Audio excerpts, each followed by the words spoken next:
Bonjour à tous, bienvenue dans cette nouvelle vidéo, 8e de la série, consacrée à l'étude du langage Python. L'étude d'aujourd'hui va porter sur les modules. Je vais baser la vidéo en fait sur ce que nous avons vu dans la vidéo numéro 7, c'est-à-dire l'écriture de cette fonction-là, calcul fréquence lettres. Ceux qui n'ont pas vu la vidéo numéro 7, je vous invite fortement à la voir. En fait, ça ne sera que plus clair pour vous. Comme d'habitude, vous pourrez trouver ce fichier fréquence lettres fonction.py, le point de départ de cette vidéo, dans la description en fait en bas comme d'habitude. Allons-y. Alors, pour ce qui est de ce script que nous avons conçu, si on observe cette fonction, je vous rappelle que c'est une fonction qui calcule la fréquence d'une lettre dans un texte. Cette fonction n'a rien besoin d'autre que les arguments qu'on lui passe, c'est-à-dire un texte, une lettre et éventuellement une précision. Elle ne modifie aucune des variables qui lui sont passées en paramètres. Je pourrais très bien, en fait, c'est pas interdit en Python, je pourrais à l'intérieur de la fonction modifier ce texte en venant y ajouter, concaténer par exemple au texte des éléments supplémentaires. S'il y a un de mes collègues qui me demande, est-ce que tu aurais une fonction en fait qui calcule la fréquence d'une lettre dans un texte, je peux éventuellement prendre ce code, le copier-coller, lui envoyer, il va le récupérer, il va le copier-coller et il peut l'utiliser pour un de ses programmes. Tout ça, ça fait quand même beaucoup de manipulations pour pouvoir profiter en fait du résultat de mon travail. L'idéal serait que je puisse lui fournir un fichier tout fait qu'il pourrait importer en fait dans son programme et qu'il pourrait utiliser tel quel. Et c'est tout à fait possible puisque cette fonction en fait n'utilise, c'est vraiment une boîte noire, elle prend des paramètres en entrée et elle fournit une sortie. C'est dans ça que réside justement la magie de Python, qui est un langage dit modulaire. Ça veut dire qu'on va pouvoir en fait prendre ce code qui est là et le transformer en module. Alors, on va le faire pas à pas pour que vous compreniez bien. Alors, ce qu'il faut dans un premier temps, c'est psychologiquement enlever toutes les barrières qui vous permettraient de créer un module. Quand je dis aux gens, on va créer un module en Python, oh là là, qu'est-ce que c'est que ça? Enfin, c'est le monde qui leur tombe dessus. C'est quelque chose d'incroyablement compliqué. En fait, vous allez voir la simplicité avec laquelle on peut créer un module. C'est vraiment facile. Je récupère le code en fait que je veux transformer en module. Alors ce qu'il faut, le prérequis quand même, c'est d'avoir une fonction boîte noire. Alors celle-ci, elle n'est pas complètement pure, mais on appelle ça des fonctions pures. Ça veut dire c'est des fonctions qui prennent des entrées en paramètres et qui n'utilisent rien d'autre que ce qui est dans la fonction pour travailler et qui fournissent une seule sortie sans modifier en fait les variables d'entrée. Voilà, ça, si on fait ça, on a une fonction pure. Alors de là, je prends la fonction, le code qui est là, je le copie. Alors CTRL-C ou POM-C pour ceux qui ont un Mac. Vous voyez, j'ai un document ici sans titre. Si j'en ai pas, j'en crée un. Et qu'est-ce que je fais ici? Je colle le code à l'intérieur de ce nouveau fichier. Alors, tout de suite, je vais réfléchir au nom que je vais donner à mon module. Alors, le nom, alors ici, j'ai une fonction en fait qui travaille sur des lettres, qui calcule la fréquence des lettres. Alors, moi, je vous propose de l'appeler StatLettre, tout simplement. Alors, je vais faire fichier, enregistrer sous, et je vais l'appeler StatLettre. Alors, stat avec au pluriel, lettre au pluriel, .py. Alors, le nom n'a pas d'importance, je choisis celui que je veux. Hein. Voilà, c'est terminé. Félicitations, vous venez de créer votre premier module en Python. Alors, vous attendiez peut-être à ce qu'on fasse des trucs compliqués avec 15, 20, 30 étapes, mais il n'en est rien. En fait, le simple fait de créer un fichier en Python et d'y définir des fonctions de cette façon-là vous donne en fait comme résultat, une fois que vous l'enregistrez, potentiellement un module. Alors, comment va-t-on faire maintenant pour utiliser ce module dans notre programme? Eh bien, nous allons utiliser, alors déjà, on va virer ça, on va virer la fonction. Alors, et on va, alors vous voyez ici, dès que j'ai viré la fonction, automatiquement il dit undefined name, calcul fréquence lettre. Alors, qu'est-ce que je vais faire pour pouvoir l'utiliser? Je vous avais parlé d'importation. Eh bien, c'est simple.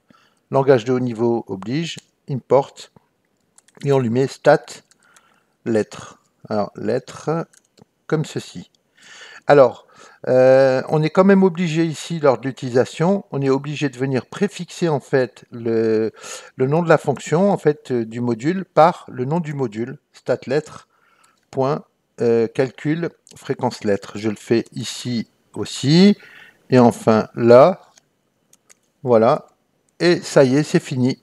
En fait, je peux fournir à quelqu'un ce module, ce fichier statlet.py, il l'importe de cette façon-là dans son code et il peut l'utiliser moyennant le fait de préfixer de cette façon-là. Je vais virer ces commentaires qui ne servent plus à rien maintenant puisque la fonctionnalité n'est plus développée dans le script mais directement disponible dans le module statlettre. Voilà, je sauvegarde et on va pouvoir commencer à étudier quelques petites fonctions sympathiques en fait au niveau des modules. Alors, une première utilisation assez sympathique, c'est de pouvoir mettre à la place du module statlettre. Alors celui-là encore, il n'est pas très long, mais vous verrez, il y a des modules, par exemple, il y en a un qui s'appelle matplotlib. Bon, ça peut être sympa en fait de mettre un autre nom que celui-là, un peu plus court à l'utilisation. Alors vous voyez, là, je vais faire import statlet as st. As st, ça veut dire que je lui donne un alias. Ça veut dire que dans le reste du programme, je vais lui dire, ben, quand tu verras st, c'est statlettre. Et ici, donc je vais rajouter st, st, st. Alors il y a des warnings partout, rassurez-vous, ils vont partir dans pas longtemps. Voilà, c'est fait. Et là, vous voyez, dans mon programme, le module statlettre est présenté comme étant nommé st. Alors quand c'est un module comme ça qui est créé par vos soins, il faut quand même respecter quelque chose de primordial. Il faut que, alors si je l'écris comme ça, import statlettre as st, même sans le as d'ailleurs, le fait de l'importer, ça veut dire qu'il se trouve dans le même dossier que mon script. S'il ne se trouve pas dans le même dossier, je vais avoir un souci, il va me dire qu'en fait, il ne le trouve pas. Il n'est pas rare, en fait, lorsqu'on programme, d'organiser un projet sous la forme de modules, chacun étant séparé des autres, sous la forme en fait de ce que j'ai expliqué ici, de fonctions intégrées dans les modules, et on confie en fait le développement d'un module à chaque fois à une ou plusieurs personnes, et ainsi on peut travailler à plusieurs en fait sur un projet. Et ensuite on peut se partager en fait les modules, moyennant le fait en fait de bien expliquer à quoi servent les différentes fonctions qui y sont développées. Je crois que vous venez de comprendre ce que veut dire programmation modulaire. Voilà. En fait, on casse un programme en fait en modules. Chaque module étant spécialisé dans un certain nombre de fonctionnalités qu'on regroupe dans le même fichier ou dans plusieurs fichiers séparés et qu'ensuite on vient importer en fait au besoin. Un deuxième intérêt est que en important ce module, en fait, la définition de cette fonction-là ressemble fortement à celle de len, hormis le petit préfixe ici, puisque celle-là, c'est une fonction de module, la fonction len fait partie du cœur de Python. Mais on a encapsulé, on dit ça en fait en informatique, on a encapsulé en fait le traitement fait par la fonction calcul fréquence dans un module. Si bien que, en fait, si un jour je trouve un bug dans cette fonction, je peux livrer une nouvelle version du module sans le bug, ou si j'arrive à optimiser la fonction pareil, je peux livrer une nouvelle version. Je n'ai rien à changer en fait dans ce code, dans le code en fait du programme qui utilise cette fonction. Un module avec une fonction, en règle générale, c'est pas très utile. Alors c'est pour ça que je vais m'empresser en fait de venir dans ce module là, nouvellement créé, et je vais venir définir tout de suite une deuxième fonction qui va permettre de calculer la fréquence des voyelles dans le texte. Alors, elle va fortement ressembler à celle-là, sauf que elle va se cantonner aux fréquences des voyelles dans le texte.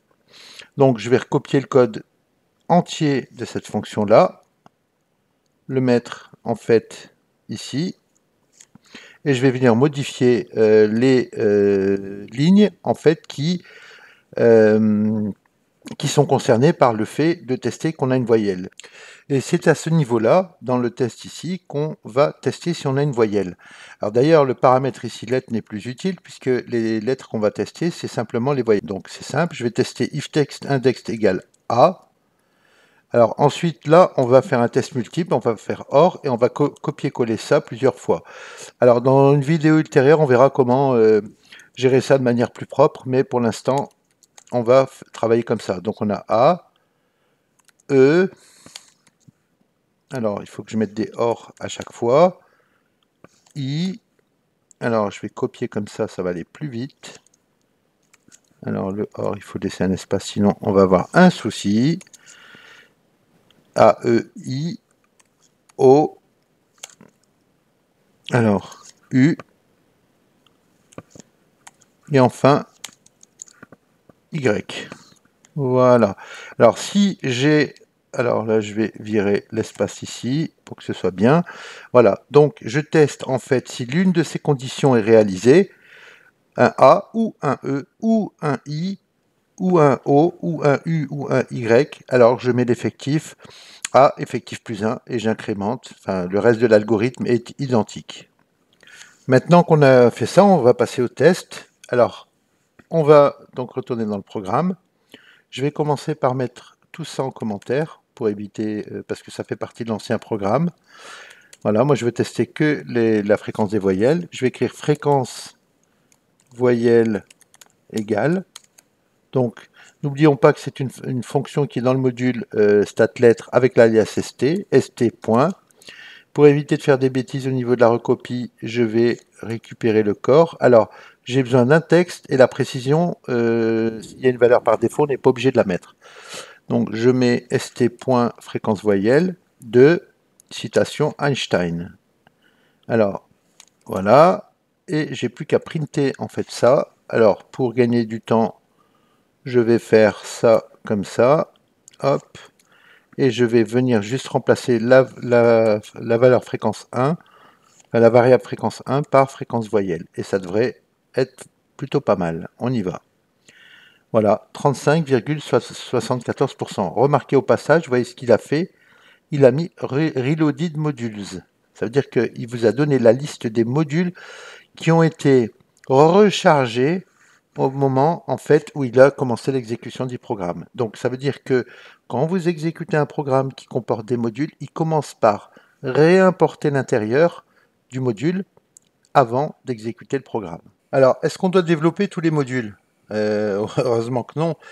Alors, comment on peut savoir de quel module on va avoir besoin? Alors, moi, je vous ai préparé un petit florilège ici. Alors, pour voir la liste de tous les modules disponibles en fait en Python, on va dans Documentation, on clique ici, et ensuite, un peu plus bas ici, vous avez Browse Python 3.7.3, Documentation. Et vous avez ici le module index. Alors, vous avez la liste des modules Python, organisé par ordre alphabétique. Alors si vous essayez de traduire, alors on se dit en français ça peut être mieux, c'est pas mieux, alors c'est traduit toujours de manière incomplète, c'est-à-dire il reste toujours de l'anglais, il y a toujours un décalage. Alors moi le module qui m'intéresse c'est le module maths. Alors si je clique sur la lettre M et que je regarde ici, vous voyez il y a, voilà le module maths. C'est celui qu'on va utiliser dans les vidéos, les prochaines vidéos. Donc quand je clique sur le module math, vous voyez ici, une fois que je l'ai importé, j'ai accès à la fonction math.sail de x. Alors renvoie la fonction plafond de x, le plus petit entier plus grand ou égal à x si x est un flottant. Exemple là, visiblement si vous tapez 2,5, eh bien il va vous envoyer en fait le nombre 3 comme réponse, etc. Donc là, je vous invite à aller sur le site python.org dans la documentation et à prendre connaissance en fait des différentes fonctions qui sont dans le module maths. Alors, il n'y a pas que le module maths, hein. Alors, il y a un deuxième module qu'on va utiliser un petit peu plus tard, qui va être le module random. Alors, qui permet de générer des nombres aléatoires, vous voyez. Generate pseudo-random numbers with various common distribution. Alors, random, si je clique là, je regarde, j'ai la doc, j'ai tout. Alors vous voyez, pas besoin de réinventer le fil à couper le beurre, comme je le dis souvent. Ici, en faisant import random, eh ben, on va pouvoir récupérer toutes les fonctions de gestion de nombres aléatoires. Vous voyez, là, je ferai import random, et en utilisant random.randint entre A et B, return a random integer n such as A, n est compris entre A et B. Donc ça vous balance un nombre aléatoire qui est compris entre A et B. Si je fais randint de 1 à 3, visiblement, ça va me donner un nombre compris entre 1 et 3. Alors, rassurez-vous, on reviendra là-dessus hein, au moment où on travaillera sur la gestion de nombres aléatoires. Mais bon, c'est pour faire rapidement le tour et vous expliquer la puissance en fait des modules. Et là, il y en a une flopée. En fait, il faut lire, il faut se documenter. Il y a des modules quasiment pour tout. Il y a tellement et tellement, tellement de développeurs en fait dans le monde que tout ce à quoi on peut rêver, réfléchir, avoir besoin, en fait, est là-dedans. Vous voyez, un module calendar, functional for working with calendars, including some emulation of the Unix Cal program. Voilà, le module Unix Cal, en fait, c'est un module en fait d'agenda carrément, etc., etc. Codec, en fait, c'est pour de la vidéo. Vous voyez, je le fais vite fait comme ça pour vous montrer des modules d'envoi d'email, des modules de cryptage aussi, vous voyez. Ici, des modules de gestion d'HTML, enfin, il y a vraiment, vraiment, vraiment tout. Alors parfois ça peut être un peu plus difficile, hein. Là on a la liste des modules officiels, mais parfois certains modules en fait ne sont pas en fait sur le site officiel. Tout au moins ils sont peut-être pas portés, entre guillemets, on appelle ça porté. Ça veut dire en fait traduit dans la dernière version de Python. Ça peut être par exemple des modules qui fonctionnaient bien en 2.7, mais qui n'ont pas encore été convertis en fait en 3.7 dans la dernière version. Alors, je pense à deux modules intéressants mathématiques. Le module Matplotlib, vous voyez, il y a un site dédié à ça. Et on peut, alors vous avez tout dedans, hein, vous avez des exemples, etc. Et puis on vous explique comment l'installer, comment importer ce module et bénéficier en fait de ces différentes fonctions. Pareil avec un autre module, alors qui lui d'habitude est en standard, mais peut-être parce que la 3.7 est trop récente, il n'y est pas encore, c'est le module NumPy, qui est un module vraiment puissant. D'ailleurs, quand on utilise Matplotlib, il travaille avec NumPy, mais ça, on aura l'occasion d'y revenir. Alors, un dernier point quand même avant de conclure cette vidéo. Donc, je vais revenir en fait sur le code au niveau de l'éditeur Spider. Alors, au niveau des modules, vous voyez, il y a certains modules qui peuvent être assez énormes. Si vous prenez le module math, par exemple, il y a beaucoup, beaucoup de fonctions et je ne peux avoir besoin que de certaines fonctions. Alors, quand on importe, en fait, dans un programme, en fait, un module, bah, ça peut prendre la place, ça peut prendre du temps à loader, etc. Donc, si on a besoin que d'une fonction, inutile de loader tout le module. On peut ne loader qu'une seule fonction. Alors, je vais vous prendre comme exemple ici mon module. Et par rapport à ce module, je vais ne loader que la fonction calculer fréquence voyelle. Alors, comment on va écrire ça?